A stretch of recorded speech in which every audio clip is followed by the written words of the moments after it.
20ஆம் அதிகாரம். ஒரு தூதன் பாதாளத்தின் திறவுகோலையும் பெரிய சங்கிலியையும் தன் கையிலே பிடித்துக் கொண்டு வானத்திலிருந்திறங்கி வர கண்டேன்.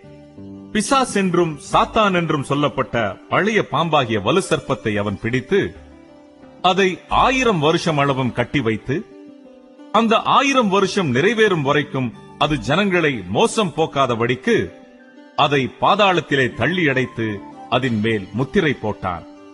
அதற்கு பின்பு அது கொஞ்ச காலம் விடுதலையாக வேண்டும். அன்றியும் நான் சிங்காசனங்களை கண்டேன். அவைகளின் மேல் உட்கார்ந்தார்கள். நியாய தீர்ப்பு கொடுக்கும்படி அவர்களுக்கு அதிகாரம் அளிக்கப்பட்டது. இயேசுவை பற்றிய சாட்சியின் நிமித்தமும் தேவனுடைய வசனத்தின் நிமித்தமும் சிரச்சேதம் பண்ணப்பட்டவர்களுடைய ஆத்துமாக்களையும் மிருகத்தையாவது அதன் சொரூபத்தையாவது வணங்காமலும் தங்கள் நெற்றியிலும் தங்கள் கையிலும் அதன் முத்திரையை தரித்துக் கொள்ளாமலும் இருந்தவர்களையும் கண்டேன். அவர்கள் உயிர்த்து கிறிஸ்துவுடனே கூட 1000 வருஷம் அரசாண்டார்கள். மரணமடைந்த மற்றவர்கள் அந்த 1000 வருஷம் முடியும் அளவும் உயிரடையவில்லை. இதுவே முதலாம் உயிர்த்தெழுதல். முதலாம் உயிர்த்தெழுதலுக்கு பங்குள்ளவன் பாக்கியவானும் பரிசுத்தவானுமாயிருக்கிறான். இவர்கள் மேல் 2ஆம் மரணத்திற்கு அதிகாரம் இல்லை. இவர்கள் தேவனுக்கும் கிறிஸ்துவுக்கும் முன்பாக ஆசாரியராயிருந்து அவரோட கூட 1000 வருஷம் அரசாளுவார்கள். அந்த 1000 வருஷம் முடியும் போது சாத்தான் தன் காவலிலிருந்து விடுதலையாகி பூமியின் 4 திசைகளிலும் உள்ள ஜாதிகளாகிய கோகையும் மாகோகையும் மோசம் போக்கும்படிக்கும் அவர்களை யுத்தத்திற்கு கூட்டிக் கொள்ளும்படிக்கும் புறப்படுவான். அவர்களுடைய தொகை கடற்கரை மணலத்தனையாயிருக்கும். அவர்கள் பூமி எங்கும் பரம்பி பரிசுத்தவான்களுடைய பாளையத்தையும் பிரியமான நகரத்தையும் வளைந்து கொண்டார்கள்.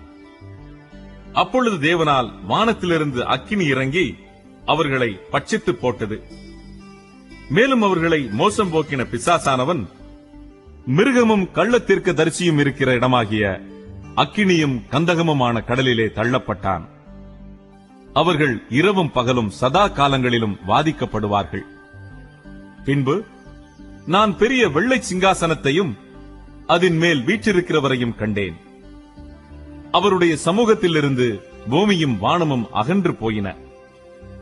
அவைகளுக்கு இடங்காணப்படவில்லை. மரித்தோராகிய சிறியோரையும் பெரியோரையும் தேவனுக்கு முன்பாக நிற்க கண்டேன். அப்பொழுது புஸ்தகங்கள் திறக்கப்பட்டன.